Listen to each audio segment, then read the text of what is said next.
26वें श्लोक का टिप्पण।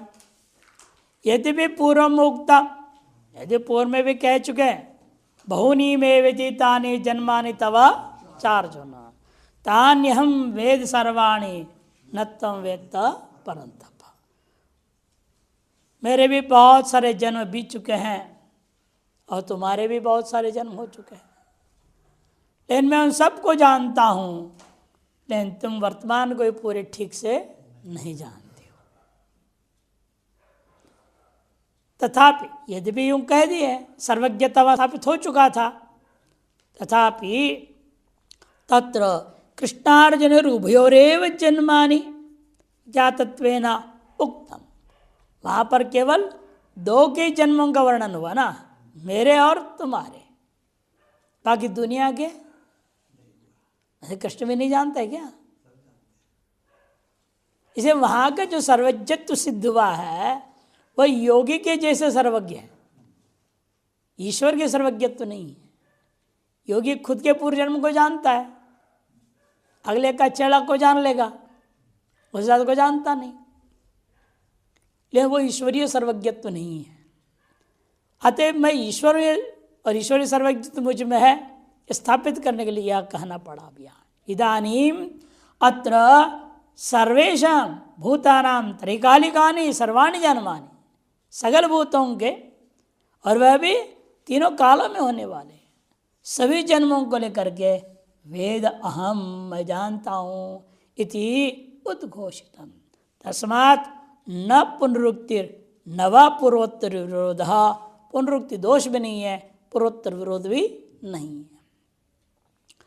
अर्जुनेति संबोधनेन ज्ञापयति यदा हम अप्रतिबद्ध ज्ञान शक्ति युक्त, जैसे मैं अप्रतिबद्ध ज्ञान शक्ति युक्त हूँ, सन सर्वज्ञोस्मि, ऐसा होकर मैं सर्वज्ञ हूँ, तथा तुम एवं अन्योपि, वैसे तुम भी वास्तव में अप्रतिबद्ध ज्ञान शक्ति वाला और सर्वज्ञ हो, और अन्य भी जो कोई भी इस संसार में अप्रतिबद्ध ज्ञान शक्ति वाला है और वह अवश्य सर्वज्ञ होगा। यह कश्चित अन्योपि यह कश्चित योगाध्यभ्यासेन स्वच्छांतःकरण सन, समाधि योगादि का अभ्यास के द्वारा, ब्रह्माकार वृत्ति के अभ्यास के द्वारा शुद्ध अंतःकरण वाला जब हो जाता है, उसमें भी सर्वज्ञत्वं प्राप्तुम अर्हसि अर्हति इति च।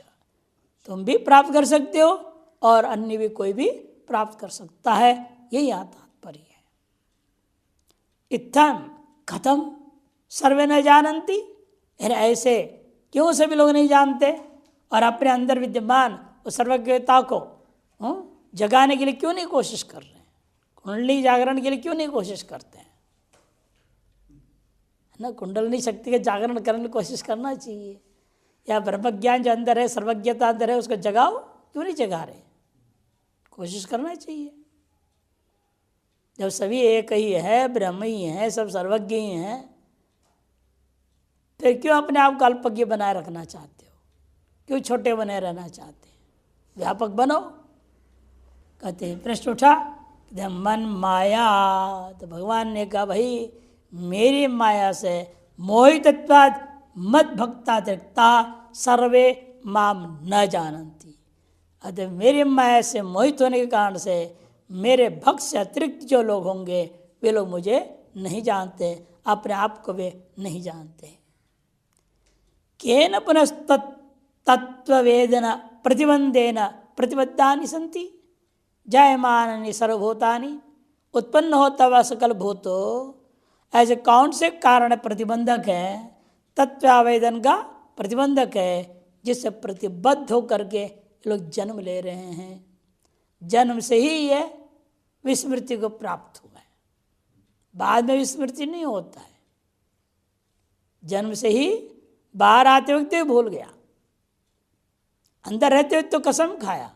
गर्भोपनिषद पढ़िएगा तो वर्णन आता है उसमें, हर एक बच्चा अंदर गर्भ में रहते वक्त, चाहे पशु का बच्चा है चाहे आदमी का बच्चा है, कोई भी हो गर्भस्थ, वो प्रतिज्ञा करता है बस भगवान जल्द से जल्द यहाँ से निकालो। कब तक यही जहाँ पर लघु शंका के एक तरह से चैम्बर है वो, तो मलमूत्र का, कब तक मैं यहाँ पड़े रहूँगा? जल्द से जल्द बाहर निकालो। भाई निकालोगे तुम क्या करोगे निकल के? तो वहाँ कसम खाता है, निकलते और मैं वेदांत चिंतन करूँगा,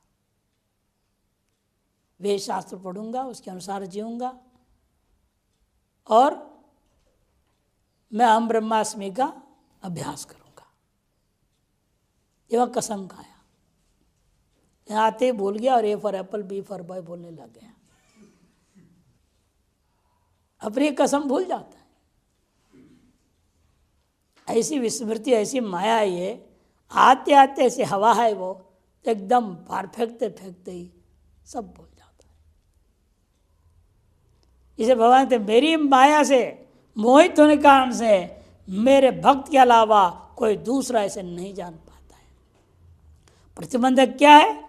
जन्म होते वक्त क्या प्रति पूछा गया, तक न विदंती अपेक्षायाम इदम महा, वही निमित्त बताने के लिए अगला श्लोक आरंभ होता है। पूर्वम काम हृदय ज्ञान इति, इसके भी जवाब पहले दे चुके हैं, दोबारा क्यों प्रश्न उठा रहे आप? काम हृदय ज्ञान बोल चुके हैं। तत्त कामनाओं से घिरे हुए लोग अपने स्वरूप को भूल गए, न अपने ज्ञान को जो हरण कर लिया गया है। यदि कामस्य ज्ञान प्रतिबंधकत्वम यद्यप्युक्तम, कामनाएं ज्ञान का प्रतिबंधक है, ये बात यद्यपि कह दिया गया है, तथापि इदानीं कामादीनां प्रतिबंधकत्वं प्रवृत्ति दशायां वा उत पूर्वमेव इति आकांक्षा। अब जब इस बात का देना चाह रहे हैं, ये कामादि प्रतिबंधक कब हुए? यहाँ प्रवृत्ति दशा में, जन्म के बाद प्रवृत्ति के दशा में ये कामना हमारे लिए प्रतिबंधक बन रहे हैं। यह जन्म से पहले ही प्रारब्ध कर्म जब बना, जब पिछले जन्म का मृत्यु हो रहा था, उस समय इस जन्म के लिए प्रारब्ध कर्म तय हो रहे थे, उसी समय ये प्रतिबंधक इकट्ठे हो गए थे। उन्हें पिछले जन्मों में भी हमने सम्यक प्रकार से वेदानुसार पूजा पाठ कुछ भी नहीं किया, संध्या नहीं, कुछ भी नहीं, इसलिए क्या हुआ? ददा में बुद्धि योगम के योग्य हम नहीं रहे, श्रीवताम कुल योग में जन्म लेने लायक हम नहीं रहे। उन्हें प्रतिबंधक जन्म से पहले तय हो गया, विकल्प उठाया। इसलिए क्या प्रवृत्ति दशा में होता है, जन्मोत्तर काल में, या पूर्वमेव इति आकांक्षायाम, आकांक्षा होने पर पुरुष प्राचीन पाप करवशात कामरागादिकृत मोह विशिष्ट सन्नेव जायते। पूर्व जन्म जन्मांतरीय पाप कर्मों के वजह से कामरागादिकृत मोह से विशिष्ट होकर के ही जन्म लेते हैं। इसीलिए पुरुषार्थ के लिए अवसर मिलता है, अवसर को खोना नहीं चाहिए। यदि पुरुषार्थ कर लिया, ये जन्म सुधरेगा, अगला जन्म के लिए भला होगा, उत्तरोत्तर सुधरते जाएगा। इसे अनेक जन्म संसिद्ध का है भगवान, एक जन्म में होने वाला नहीं। लेकिन प्रयत्न ही नहीं हुआ, फिर यहाँ तो सुनने को भी नहीं मिलेगा। किसी म्लेच्छ देश में जाके जन्म ले लेगा, भोग विलासता में रह जाएगा, अवैदिक धर्मों में जन्म मिलेगा। अभी आप किसी भी जाति में जन्म मिल रहा है, लेकिन वैदिक धर्म के, सनातन धर्म के, जो आज की भाषा में हिंदू के घर में पैदा हो रहे हैं, इसका मतलब निश्चित रूप में पिछले जन्मों में हमने कुछ पूजा पाठ कर्मकांड वगैरह किया है, चाहे सत्यनारायण पूजा ही की है, कुछ न कुछ किया है, तभी ऐसे घर में जन्म मिला, सनातन के घर में। नहीं, इसे देख लो, अब इनकी संख्या घट रही है, उधर अन्य धर्मावलंबियों की संख्या बढ़ रही है। क्यों? यहाँ जो हिंदू घर में जन्म लेने के बाद भी अपने वैदिक सनातन धर्म के अनुसार तुम कुछ नहीं करोगे, अगला जन्म मुसलमान बनने पड़ेगा, या ईसाई बनना पड़ेगा, या पशु बनना पड़ेगा। इसीलिए सावधान होने के लिए सब भगवान कह रहे हैं, भैया इस जन्म में सुधरो, अधिक से अधिक अपने जीवन के समय वैदिक सनातन धर्म के अनुसार जो आपको मिला हुआ है, जिस वर्ण में हो, जिस आश्रम में हो, जैसे भी अवस्था में हो, जितनी हो सकते उतनी करती रहनी चाहिए। इच्छा द्वेष समुत्थेन द्वंद्व मोहेन भारत सर्वभूतानि सम्मोहम् सर्गे यान्ति परन्तप। इच्छा द्वेष समुत्थेन द्वंद्व मोहेन भारत सर्वभूतानि सम्मोहम् सर्गे यान्ति परन्तप। इच्छा द्वेष समुत्थेन, इच्छा माने कामना, राग और द्वेष, इनसे युक्त होकर के ही द्वंद्व मोहे न, उसका फल क्या है? द्वंद्वगत मोह। हे भारत, सर्वभूतानि सर्गे माने जन्मनि यान्ति, हे परंतप और हे भारत, दो संबोधन नहीं यहाँ। श्रेष्ठ वंश में जन्म मिला तुम्हें, भरत वंश में, जो भारत देश में जन्म मिला वो भी बहुत बड़ी बात है।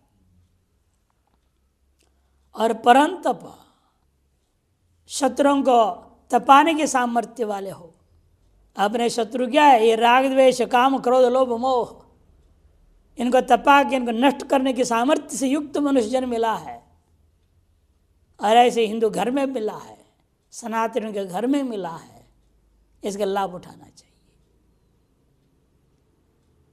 सर्गे सम्मोहम यान्ति, जन्म काल में ही इस सम्मोह को प्राप्त हुए। इस मोहजाल को काटने के लिए ही मनुष्य जन्म मिला हुआ है। मनुष्य जन्म का और कोई प्रयोजन है ही नहीं, एक ही प्रयोजन है, स्व मोहजाल, स्वाध्यारोप, स्वाध्यास को भंग करके मुक्त होना। इसके लिए ये योनि बना हुआ है, मनुष्य योनि। इच्छा द्वेष समुत्थेन, इच्छा च द्वेषश्च इति इच्छा द्वेषौ, इच्छा द्वेष समुत्थेन का समास खोल के बता रहे। इच्छा च द्वेषश्च इति इच्छा द्वेषौ ताभ्याम समुत्तिष्ठति इति इच्छा द्वेष समुत्थः। इन दोनों से ही सम्यक प्रकार से उठ के खड़ा हो जाता है, उत्पन्न होता है, जो उसे कहते हैं इच्छा समुत्थः। तेन इच्छा समुत्थेन केन विशेषापेक्षाया हम इदमः, ऐसे कौन सी विशेष की अपेक्षा लेते हुए आपने बात कही है? इत्याह द्वंद्व मोहे नहीं थी, द्वंद्व निमित्तो मोह इति द्वंद्व मोह तवेव इच्छा द्वेषौ शीतोष्ण वत् परस्पर विरुद्धौ सुख दुख तद हेतु विषयो। द्वंद्व के कारण बन जाते हैं, द्वंद्व के निमित्त हो जाते हैं। द्वंद्व निमित्त क्या है? मोह है। द्वंद्व क्या है? तो एक द्वंद्व है, राग और द्वेष परस्पर पहला द्वंद्व है, वही बीजात्मक द्वंद्व है। उसका कार्य क्या है फिर? शीतोष्ण, क्षुत पिपासा और मानस सुख दुख। शीतोष्ण स्थूल शरीर का, और प्राण का भूख प्यास, और मन का सुख दुख। ये तीन प्रमुख द्वंद्वत्रय कहा जाता है। उसी मोह से उत्पन्न ये तीनों प्रकार के द्वंद्व, इन तीनों प्रकार के द्वंद्व का बीज ही राग और द्वेष है, इच्छा और द्वेष है। परस्पर विरुद्धो सुख दुख हेतु विषय, सुख दुख के कारणभूता विषय है। यथा कालम सर्वभूते संबध्यमानो द्वंद्व शब्देन विधीयते, जैसे जैसे समय है, जिसका जो समय आता है सुख का दुख का, उसके अनुरूप इन सगल भूतों के साथ संबंधित होता रहता है, अंतःकरण में अभिव्यक्त होते जाता है राग और द्वेष।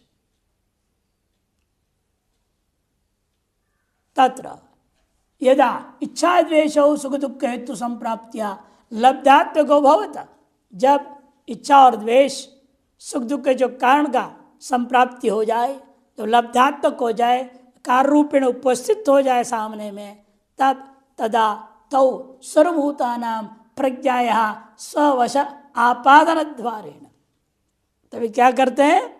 आपके प्रज्ञा शक्ति, मेधा शक्ति, स्मृति शक्ति, विवेक शक्ति, सारे शक्तियों को अपने वश में ले लेते हैं।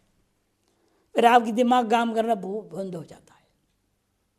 और राग के अनुसार दौड़ेंगे, द्वेष के अनुसार दौड़ेंगे, अपने मन बुद्धि का विवेक शक्ति सामर्थ्य खत्म। जब जब ये राग द्वेष उत्पन्न होते हैं अंदर, तब तब जो है इनका काम यही है, आपके अंदर जो प्रज्ञा आदि शक्तियां हैं उनका स्ववश में ले लेते हैं। स्ववश आपादन द्वारेण परमार्थ आत्म तत्व विषय ज्ञानोत्पत्ति प्रतिबंधक कारणम मोहम जनियता। तब ये जो है परमार्थ आत्म तत्व विषय जो ज्ञान है, परमार्थ आत्म तत्व विषय ज्ञानोत्पत्ति के प्रतिबंधक कारणम, प्रतिबंध कारण होते हुए मोह जो है उसको उत्पन्न कर देते हैं। नहीं इच्छा द्वेष दोष वशीकृत चित्तस्य यथाभूतार्थ विषय ज्ञान उत्पद्यते। अरे परमार्थ ज्ञान तो छोड़ दो, इच्छा द्वेष और दोष वशीकृत हुआ जो चित्त होता है, बाह्य जगत की वस्तुओं की भी यथार्थ स्वरूप जान नहीं पाता है, पहचान नहीं पाता है वस्तुओं को, व्यक्ति को पहचान नहीं पाते। हम लोग ठगे जाते, क्यों ठगे जाते हैं आप? कारण पहचान नहीं पा रहे, यथार्थ है नहीं पहचान पाते। काल नेमी बन के आ गया, काल नेमी भक्त बन के आया ना हनुमान जी के सामने, राम राम राम राम करते कीर्तन करता हुआ, लेकिन हनुमान जी तो पहचान लिए, ये राक्षस है, नाटक कर रहा है, एक मारे खत्म। और हम लोग पहचान ही नहीं पाते, और उसके पीछे फंस जाते हैं। बर्बाद जब होने लगते हैं तब हो सारे ये क्या हो गए, कहाँ आ गए, कहाँ फंस गए, सब चौपट हो गया। मारीच राक्षस भी देखो हिरण बन के आया, कथा के दृष्टिकोण सीता नहीं पहचान पाई, वही डुप्लीकेट सीता थी, ओरिजिनल भी तो थी नहीं, ये ओरिजिनल तो पहचान ही लेती शायद। हाँ, कृष्ण लीला में भी पूतना बन के आई, पूतना कैसी आई, सुंदर स्त्री बन के आई, लेकिन कृष्ण तो पहचान लिए। ये कारण है जो राग जैसे ऐसा मोह अंदर पैदा हो जाता है, अपने अंदर की प्रज्ञा शक्ति, मेधा शक्ति, स्फूर्ति शक्ति, सारी शक्तियां कुंठित हो जाती है मोह के कारण। मोहम जनयता इच्छा द्वेष वशीकृत चित्त यथाभूतार्थ विषय विज्ञानम नहीं उत्पद्यते। बहिरपि बाह्य वस्तु का भी यथार्थ ज्ञान जब नहीं हो सकता है, आंतर जो है पंचकोश रूपी आवरणों से भीतर में बैठा हुआ अपने आत्मा को कैसे जान पाएगा? जब बहिरपि यथाभूतार्थ विषय ज्ञानम न ही उत्पद्यते किमु वक्तव्यम ताभ्याम आविष्ट बुद्धे सम्मूढ़स्य प्रत्यगात्र बहुप्रतिबंधे ज्ञानम नोत्पद्यते इति। और कहना है क्या है, इन दोनों की महिमा इतनी है, इनसे आविष्ट जो बुद्धि वाला होगा ऐसा सम्मूढ़ हो जाता है, इसको प्रत्यगात्म विषय को जिस बहुत वैसे भी प्रतिबंध है उनका अनुबंध ज्ञान कैसे हो पाएगा? नहीं हो सकता। अतः तेन इच्छा द्वेष समुत्थेन द्वंद्व मोहन हे भारत भारतान्वय जाओ। भारत मतलब क्या है? विद्या प्रेमी का नाम भारत। भा मने ब्रह्म विद्या, भा मने ब्रह्म विद्या अर्थात आत्म प्रकाश। तस्मिन्नेव रतः रमणं करोति इति रतः इति भारत। जैसा सदा ब्रह्म विद्या में ही हमेशा चिंतन मनन में लगा रहने वाला, ऐसे भारत। इसलिए भरतवंशी होने के कारण से, ब्रह्म विद्या के भरण पोषण करने की सामर्थ्य वाला होने से तुम्हें ऐसे मोह जाल में नहीं पड़ना चाहिए, ये संकेत कर रहे हैं। भर सर्वभूतानि सम्मोहितानि संति, सग सर्वभूतानि सम्मोहम मैंने सम्मोहितानि संति, सम्मोहम मैंने सम्मूढ़ताम, सम्मूढ़ता को प्राप्त हुए हैं। कब? सर्गे जन्मनि जन्म क्षणे एव उत्पत्ति काले इत्येतात् यान्ति गच्छन्ति हे परंतप। जन्म काल में ही ये लोगों को मोहग्रस्त कर देता है। मोहवशानि एव सर्वभूतानि जायमानानि जायन्ति इति विप्राय। मोहवशानि एव सर्वभूतानि, मोह के वजह से ही सगल भूत उत्पन्न होते वक्त ही जायन्ते इति विप्राय उत्पन्न होते हैं। यत एवं अतत्तेन द्वंद्व मोहेन प्रतिबद्ध प्रज्ञानानि सर्वभूतानि सम्मोहितानि माम आत्मभूतम न जानन्ति। जिसलिए ऐसा है कि द्वंद्वजन्य मोह के कारण से प्रतिबद्ध प्रज्ञान वाले होकर के सगल भूत सम्मोह से युक्त होकर के जन्म ले रहे हैं। इसलिए मेरे अपनी ही जो आत्मभूता प्रत्येक आत्म स्वरूप है जो उसे वो नहीं जानते। अतएव आत्मभावेन माम न भजन्ते, आत्मभाव से वे लोग मेरा भजन नहीं कर पाते। संक्रांति टीका इच्छेति इच्छा द्वेषमुत्तेन, इच्छा अनुकूले प्रीति, इच्छा किसको कहते हैं? अनुकूल विषय में प्रीति होना, और अननुकूले तो अप्रीतिर द्वेष, अनुकूल विषय में अप्रीति होती है उसी का नाम द्वेष है।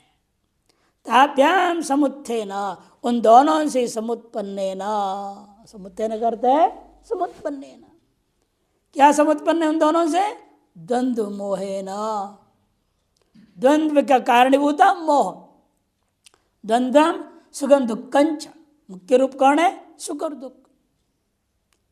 तयो तत्साधनयोश्च, उन दोनों द्वंद्व है और उनका साधन उन दो भी है, उनको भी विपरीत बुद्धि मोह, तो उसके कारण से मोह होता है। मोह का मतलब क्या? विपरीत बुद्धि। अकर्म को कर्म मानना, कर्म को कर्म मानना, चेतन को जड़ मान लिया, जड़ को चेतन मान लिया। बड़े बड़े दार्शनिक ऐसे हालत खराब है, आत्मा को जड़ मानते हैं सभी। जब मन का कनेक्शन लगता है ना तो उन्हें ज्ञान पैदा होता है, तो चेतनता आती है। ज्ञान अधिकरण मात्र इसीलिए, और सदा नहीं रहेगा ज्ञान वहां, जब मन संबंध करके तब ज्ञान पैदा हुआ। ज्ञान का अर्थ होते चैतन्य, चित्त संज्ञाने, सम्यक ज्ञान का नाम चैतन्य। धातु घर चिति संज्ञाने धातु है। ये चैतन्य तब आएगा जब ज्ञान पैदा होगा, और ज्ञान आत्मा में नित्य रहता नहीं है, उत्पन्न होता है, विनाश होता है। तत्क्षण अवस्था ही माना ज्ञान को। ये उन लोगों के मत में और हालत खराब है। कैसे पहचानेंगे अपने आत्मा को जब आत्मा को जड़ मान बैठे हैं? क्षणिक चैतन्यता उसमें आती है, और जो जड़ है शरीर को चेतन मान रहे। मरने पर जड़ हो गया बोलते हैं, मरने तक चेतन था ये। आत्मा को जड़ माना और शरीर जो जड़ है उसको चेतन मान लिया। विपरीत चल रहा है दुनिया में इन लोगों का, ये बता रहे हैं। अतएव मोह नाम निमि विचित्तता, मोह चित्त वैचित्य धातु है, मोह चित्त वैचित्य। मोह नाम विचित्तता माने विवेक अभाव, सीधे सीधे कहो विवेक न होना। तेना द्वंद्व मोहेन सर्वभूतानि सर्व प्राणिनोपि, सर्वभूतानि माने सगल प्राणी, सर्गे उत्पत्ति काले एवं जन्म काल में सम्मोहम मूढ़ भावम प्राचीन कर्म दोषेन यान्ति। पूर्व जन्म के दोषों के कारण से जन्म काल में मोह से युक्त हो जाते हैं। नहीं वही इदानीम, अब नहीं वही मोहग्रस्त, जन्म काल नहीं हो गए, बाद में विवेक जगता है। भले जन्मता मोह है, और उत्तर काल में अनेक जन पुण्य कोई फल जग जाए तब ये विवेक करने लगते हैं। फिर सोचते हैं कोई साधन भजन करना चाहिए, है कि नहीं? फिर इन संस्थाओं में जो बोर्ड लगे हुए हैं, जिनके जो प्रचार हैं, वहाँ कहीं ना कहीं पहले जाएंगे। सीधे महापुरुष का संबंध आसानी से होता नहीं है सबके लिए, पहले धक्का ही खाना पड़ता है मिशनरियों में। हाँ, और वहाँ धोखा होगी, ये मिशन जाओ, वो मिशन जाओ, वहाँ जाओ, यहाँ जाओ, और जा जा करके देख लिया कहीं भी नहीं कुछ जो हम चाह रहे हैं। धोखा हुआ ना। तब भगवान से प्रार्थना असलियत में आती है। अरे भगवान, कहाँ तुम जाल में फंसा रहे हो, कभी प्रेसिडेंट बनो, सेक्रेटरी बनो, कोठारी बनो, ये बनो वो बनो, कहाँ ही लपड़े में फंसा दिया। हे भगवान बचाओ, हे गंगा मैया कृपा करेंगे तब महापुरुष कोई कृपा कर। तब भगवान कहते अच्छा अब तुम इन सब चीज़ों से मुक्ति चाहते हो, चलो तुम महापुरुष से मिलाते हैं, इन व्यापारी गुरुओं से आपको बचा देंगे, नहीं तो सारा जिंदगी वही बीत जाता है।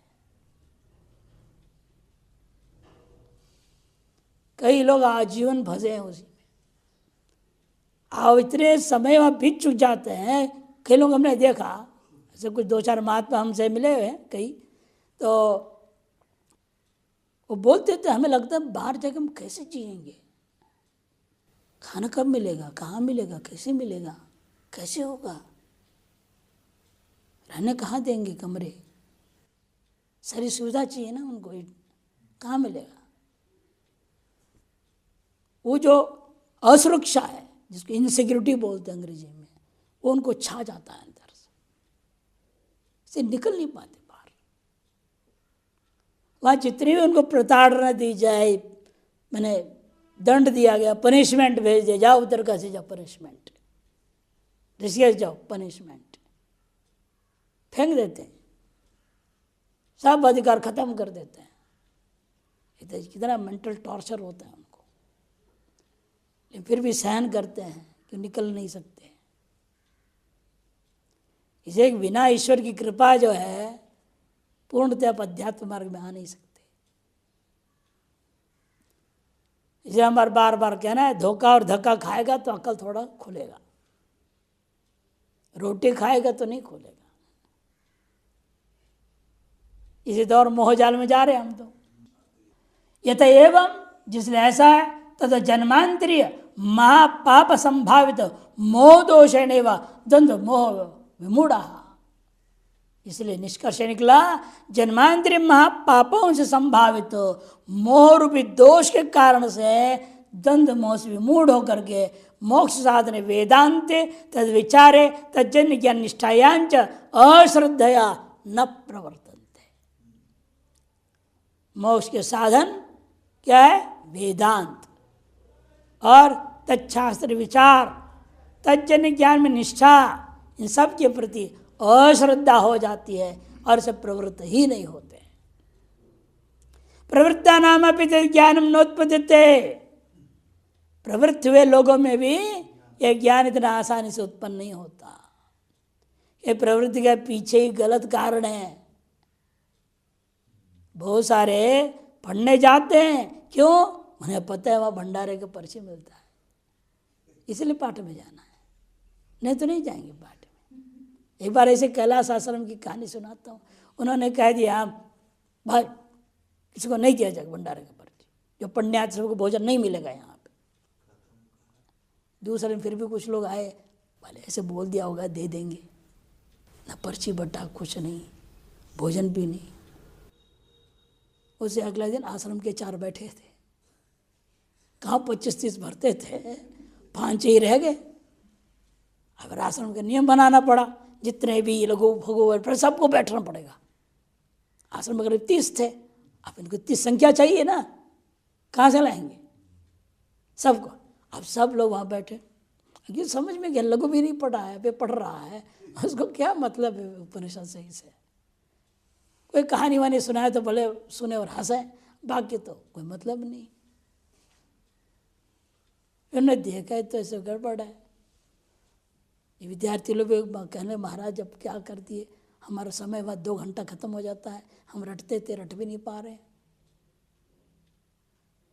फिर उन्होंने कहा चलो छोड़ो, आप लोग अपना अपना पढ़ो, बोलो सबको खबर दो, आओ यहाँ जो भंडारों के छोटे से छोटे भंडारे में आपको भोजन मिलेगा, दक्षिणा मिलेगा, आओ। और फिर भीड़ होने लग गई। माने वेदांत सुनने का पीछे तुम्हारी दृष्टि क्या थी? तो फिर कहाँ से उनको लाभ होगा उसका? से प्रवृत्ता नाम अपनी, आपका उद्देश्य गलत है, आप भले वेदांत प्रवृत्त होइएगा, उससे आपको लाभ नहीं होगा। प्रवृत्ता नाम अपनी तज्ञानम नोत्पद्यते। बहुवीर्यम न लभ्य श्रमंतोपि बहुयम न विद्यु। तब कहा कि नहीं कहा कठोपनिषद। ज्ञानम नोत्पद्यते पुंसाम पापोपहत चेतसाम स्मरणात्। ज्ञान पुरुष के अंदर उत्पन्न नहीं होता है। क्यों? पाप से उपहत हो गया है चित्त जिनका, उन लोगों को। किंतु बांध साधने काम्य कर्मणि देवदोपास्त्यादो श्रद्धा भक्त्या च मोक्ष साधनत्व बुद्धिया च नियमेन प्रवर्तन्ते। पर क्या करते बोले कि बंधन का कारण है ऐसे जो काम्य कर्मों में, देवताओं की पूजा पाठ उपासना हवन आदि में श्रद्धा और भक्ति के साथ मोक्ष साधनत्व की भ्रांति बुद्धि से प्रवृत्त हो। तो भगवान का ये जो भजन कर रहे हैं वो लोग, मूर्ति सगुण चिंतन हो रहा है, उससे मोक्ष हो जाएगा, ये भ्रांति है। और उसमें लगे रहते दिन रात, समय समय पर भोग लगाएंगे, नहीं लगाएंगे तो कहेंगे तो आज तो वो गड़बड़ हो गया, प्रायश्चित करना पड़ेगा। एक टाइम भोजन नहीं करेंगे फिर अपने आप को दंडित करते हैं। ये सगुण जितने पूजा वालों में ये सब बहुत देखने को मिलता है। लेकिन क्यों कर रहे हो? उसको मोक्ष को साधन मान के कर रहे हैं। गड़बड़ है। अंतरण शुद्धि के लिए करे तो बहुत अच्छा, ये भ्रमवशात हो रहा है। तत्रापि ये चित्त शोधकम न तद प्रवर्तन्ते। देखो जो चित्त के शोधक है उनमें प्रवृत्त नहीं होते हैं, संकल्प पर प्रवृत्त होना शुरू कर देता है। चित्त शुद्धि कैसे होगी? संकल्प भी क्या है? ईश्वर प्रीत्यर्थम नहीं करेंगे, कोई ना कोई कामना लेकर के कर देंगे। इसलिए कहते कि देखो ये वो जो लगे हैं उसमें भी यदि चित्त शुद्धि के लिए प्रवृत्त होते सगुण में भी कोई आपत्ति नहीं। और रोज ओंकारेश्वर भगवान की पूजा करने जाता था, आश्रम में मंदिर है वहाँ भी पूजा करता था, प्रवृत्त हुआ है, लेकिन अंतरण शुद्धि के लिए प्रवृत्त नहीं हुआ। उन लोगों को बता रहे यहाँ पर तत्रापि यत् चित्त शोधकम न तत्र प्रवर्तन्ते यन् मालिन्य कारणम जन्माय दुख बीजम तत्रैव प्रवर्तन्ते। जो मलिनता का जो कारण है, जन्माय दुख का जो बीज है, वो कामनाओं के पूर्वक की प्रवृत्त होते हैं। एवं स्थूलम एवं बाह्यम विविच्य न विजानन्ति किमुतांतरम। जो बाह्य जो स्थूल है उसी में विवेक करके अपने आप को अलग कर नहीं समझ पाए ठीक ठीक, तो वे लोग जो है अपने भीतर जो अति सूक्ष्म आत्म तत्व ये द्वंद्व मूढ़ानाम युक्तायुक्तार्थ अपरिज्ञानम तैदम प्राग्भवीय पाप कार्यमिति अवगच्छेत इत्यर्थः। वो आंतर जो अति सूक्ष्म आत्म तत्व है उसको तो जान कैसे सकेंगे? वो नहीं जान पाएंगे। जो द्वंद्व मोह से विमूढ़ है, युक्तायुक्त अर्थ अपरिज्ञान वाले हैं, वे लोग अपने ही पूर्व जन्मीय पाप का कार्य के वजह से एता स्थिति को प्राप्त कर जाते हैं। ऐसे तुम जानो इत्यर्थः। टिप्पण त्वन् माया च कथम मोहिता इति चेत्।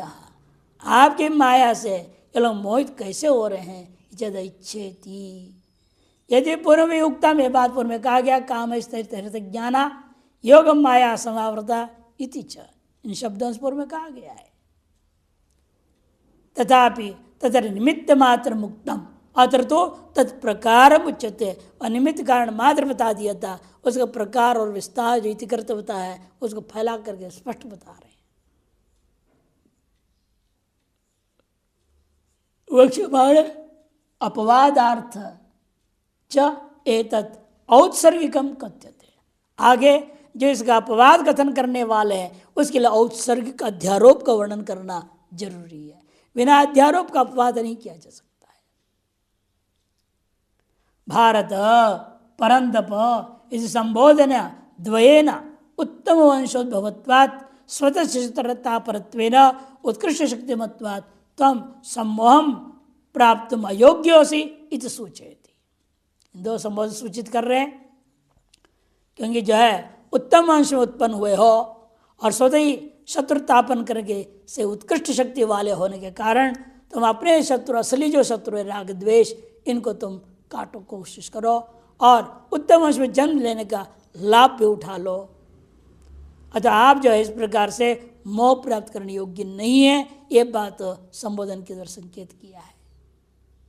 मोहवशादेव स्वाभिन्नम आनंद रूपम अपि माम अंतस्तम उपेक्ष वही सुख शांतिम अन्वेषयंती। इस दुनिया में लोग जो है मोह के वजह से स्वाभिन्न आनंद रूप मुझ आत्मा को भीतर में रहते हुए को भी उपेक्षा करके बाहर में सुख शांति आनंद को ढूंढते हुए भागते रहते हैं। बाहर कहीं मिलेगा, कस्तूरी मृगवत अपने ही म्यारी में सुगंध है, बाहर सुगंध आ रहे समझ के भागता भागता भागता मर जाता है। यहां भी वही हालत हो रहा है। हमें समय दीजिए, हम आपको शांति देंगे।